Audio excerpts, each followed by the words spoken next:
Ազգային ժողովի մեծարգո նախագահ, հարգելի խորհրդարան, սիրելի քաղաքացիներ, ողջունում եմ ձեզ։ Եվ Տիկին Գրիգորյան, քանի որ ինձ հիշատակեցիք, ես զուտ ասեմ, որ ես ասել էի, որ ձեր աչքերի մեջ հեկ եմ տեսնում, պարոն Քոչարյանի աչքերի մեջ մարտի 1-ն եմ տեսնում, հոկտեմբերի 27-ն եմ տեսնում, դուք դիմեցիք դատարան, չներկայացրաք դատական նիստերին, դատարանը գործը առած քննության թողեց, ձեզ էլ ասաց, որ ինձ պետքա 15000 դրամ փոխհատուցեք փաստաբանական ծախսերի համար, չհասկացա խի 15000 դրամ։ Հիմա դուք բողոքարկել եք, տեսնենք ինչպիսի ընթացք ուրեմն կունենա դատական ընթացքը, հետևաբար ինչ եք գալիս, մի չեք խոսում այստեղ, այդ 15000 դրամն էլ բարձր չեմ ուզելու ձեզանից, կարակ չտակ։ Հա, տանեք բան, ավտոմեքենայի գույքար կմուծեք օրինակ։ Կարակ դրա վրա ծախսեք։ Եվ քանի որ անդրադարձած ձեր խմբակցությանը, պարոն Քոչարյանի ելույթին չեմ կարող չանդրադառնալ։ Պարոն Քոչարյանը նախորդ իր ելույթում, ոչ այսօրվա, եկավ եւ ասեց այն ընտրակեղծիքները, որը որ դուք արել եք այս սպիտակ շորերով ամպը գլխին, այն ընտրակեղծիքները, որը որ դուք արել եք հետ քա թողելու մեր պատմության մեջ։ Հետքը գիտեք որն է ընտրակեղծիքների, դուք եք հետքը ընտրակեղծիքների, որ նստած եք այս դահլիճում, որովհետեւ ձեր ստեղծած քրեաօլիգարխիկ ընտրակեղծարար համակարգի պատճառով է, որ հնարավոր է եղել վերագործարկել ինչ որ չափով այդ համակարգը այս ընտրություններին փող բաժանելու մարդկանց տերորի ենթարկելու միջոցով ձայներ հավաքել եւ հայտնվել ազգային ժողովում, շարունակելու համար սպասարկել օտարերկրյա ուրեմն շահերը եւ շարունակելու համար պայքարել նրա համար, որ ձեր ապօրինի գույքը ձեզանից չխլեն։ Հիմա էլ եկել այստեղ Ծառուկյանի ապօրինի գույքն են պաշտպանում։ Ինչ եք եկեք այստեղ Ծառուկյանի, պարոն Քոչարյան, գնում եք, խոսում եք ու գնում եք, չեք լսում ձեր ասացի արձագանքները,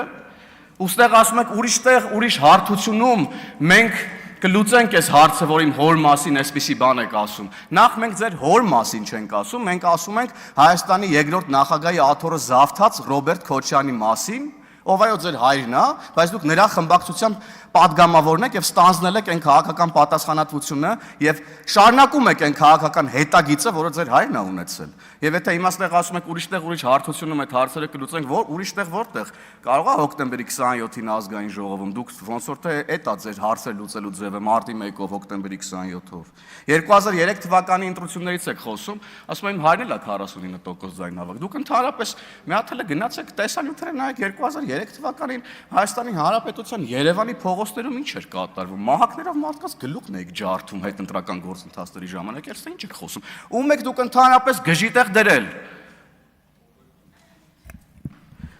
Եվ ազգային ժողովի նախագահի տեղակալի քննարկումն է տեղի ունենում, բայց իմ մոտ ընկալում է ոնց որ թե հայփոստի գործունեության վերաբերյալ լսումներա կամ քննիչ հանձնաժողովի եզրափակիչ մաս ենք ինչ որ լսում։ Ժողովուրդ ջան, հարցեր ունեք, բոլոր լծակները, ռեսուրսներ ունեք դուք արդեն որպես իշխանության մաս օրենսդիր, քննիչ հանձնաժողովներ ստեղծեք, հրավիրեք համապատասխան պաշտոնյաներին, տվեք հարցադրումները, ստացեք հարցադրումները, գոհ մնացեք կամ գոհ մի մնացեք, եկեք ստեղից ձեր ելույթներն ունեցեք։ Հիմա ասենք ինչի մասին ենք մենք ընդհանրապես խոսում։ Պետական կառույցների, աշխատավարձերի եւ պետական կառավարման ներքո անցած ընկերությունների աշխատավարձերի մասին ենք խոսում, համեմատում եք, դե ասում են մասնավորը հասկացանք, որ այսքան փող է տալի, պետական կառավարման ներքո լինող եղող կառույցների աշխատավարձերը խի այդպես բարձր։ Հա բա ամենալավ ծառայությունը իր քաղաքացիներին պետքա պետություն է մատուցի։ Բա պետքա բարձր լինեն պետական ծառայողների եւ պետության համար ծառայություն մատուցող ընկերությունների աշխատակիցների եւ հատկապես ղեկավար կազմի աշխատակիցները, որ Հայաստանի Հանրապետության քաղաքացին պետությունից ստանա ամենալավ ծառայությունները։ Դուք դա պետքա լավ իմանաք, պարոն Կարապետյան, որպես բիզնեսի գիտակ, հեծի նաեւ խորհրդի անդամ եւ այլն եւ այդպես շարունակ։ Գիտեք, հեծը հիշեցի, որ հեծից խոսում եք, եկեք նայեք ստեղ ասեք այդ ինչու են հեծի աշխատակիցները ընդդիմադիր հանրահավաքներին մասնակցում։ Եկեք ստեղ ասեք, դրա մոտ պարզաբանում արեք։ Կասեք, պարոն Ղազինյան, ինչու են աշխատանքից ազատվելու սպառնալիքի տակ հեծի աշխատակիցները մասնակցում ուրեմն ընդդիմադիր հանրահավաքներին ամենատարբեր ժամանակներում։ Գաք եւ այդտեղից կպարզաբանեք եւ ինձ զարմացնում է խիեք դուք խառնվում իրար պետություն պետականացնել բառից։ Պետականացնում են ապօրինի գույքը ժողովրդին վերադարձնելու համար։ Այդպես տեղի է ունեցել, տեղի է ունենում եւ շարունակելու է տեղի ունենալ այդպես։ Ապօրինի գույքը մի ընդհատեք ինձ, պարոն Կարապետյան։ Մի ընդհատեք ինձ, պարոն Կարապետյան։ Ահա։ Եվ պետություն բառից դուք սարսափում եք եւ ես այն օրը ձեզ հարց տվեցի, պարոն Կարապետյան, ոչ մի պատասխան չստացա։ Ինձ իրոք հետաքրքիր է, էլի, մի հատ եկեք ասեք Հայաստանի Հանրապետությունը քանի քառակուսի կիլոմետր է իր միջազգայինորեն ճանաչված սահմաններով, որովհետեւ ասում եք մարզային այցելություններ են կանելու, գյուղեր համայնքներ եք գնալու։ Հնաց չի միամիտ գնաք սահմանը հատեք անցնեք ուրիշ տեղ։ Մի հատ ձեր համար գծեք Հայաստանի Հանրապետության քարտեզը, որ իմանաք ուր եք գնում ընդհանրապես դուք։ Կարող է քայլելով դες գնաք, ասենք Վրաստան գնաք միամիտ կամ իջնեք Իրան, չգիտեմ, Ադրբեջան միամիտ հայտը, Թուրքիայի դեմներդ միամիտ։ Գծեք Հայաստանի Հանրապետության քարտեզը, մի հատ իմանաք ուր եք դուք ընդհանրապես գնում, որն է ձեր հայրենիքը, որն է ձեր հայրենիքը, պատասխանեք այդ հարցին, պարոն Ասլյան, մի ընդհատեք, ինձ իմ ելույթի ժամանակ ես ձեզ խնդրում եւ հորդորում եմ, հարգելի գործընկեր։ Ամեն դեպքում այդ սահմանը գծեք հանկարծ դուրս չգաք Հայաստանի Հանրապետության տարածքից, չիմանանք ձեզ ոնց է հետ բերենք, հիմա էլ նոր պատմության մեջ ընկնենք։ Եվ հայրենիքի ձևակերպումը առհասարակ պետք է մի հատ գաք այստեղ ասեք էլի, որոնց դուք ասում եք հայրենիք։ Ձեր հայրենիքը արդյոք չի սահմանափակվում Հայաստանի Հանրապետության ուրեմն միջազգայինորեն ճանաչված սահմաններով։ Նախ պետք է մի հատ սահմանները ընդգծեք, ասեք քանի քառակուսի է, հետո ասեք հայրենիքի ձևակերպումը ձեր համար որն է, որովհետև որևէ մեկը չի հերքում պատմական հայրենիքի իրողություն, դա անհնար է հերքել պատմությունը, դա անհնար է։ Մենք խոսում ենք ժամանակակից Հայաստանի Հանրապետության մասին։ Ինձ համար որպես ազգային ժողովի падգամավոր իմ հայրենիքը Հայաստանի Հանրապետությունն է իր միջազգայինորեն ճանաչված սահմաններով։ Այո, կա պատմություն, կա պատմական հայրենիք, բայց ես առաջնորդվում եմ որպես պետական գործիչ Հայաստանի Հանրապետության սուվերեն տարածքների պաշտպանության տրամաբանությամբ, ինչի համար երթվել ենք մենք միասին, իհարկե դուք առանց ոտքի կանգնելու, բայց ամեն դեպքում ստորագրել եք երթման տեքստը։ Եկեք ստեղ ասեք, որովհետև այն տրամաբանությամբ, որ հայերը այսքան տարի ապրում են X տարածքում, ես այդպես եմ ընկալել ձեր որոշ գործընկերների խոսույթից տրամաբանությունը, որ եթե հայերը երկար ժամանակ ապրում են X տարածքում, անկախ նրանից այնտեղ կա հայկական պետականություն, թե չէ կամ եղել է երբևէ, եւ այնտեղ հայկական մշակույթ է եւ այլն, եթե այս տրամաբանությամբ առաջնորդվենք, ներողություն, բայց կարող է պարզի, որ կալուգանել է ձեր հայրենիքը։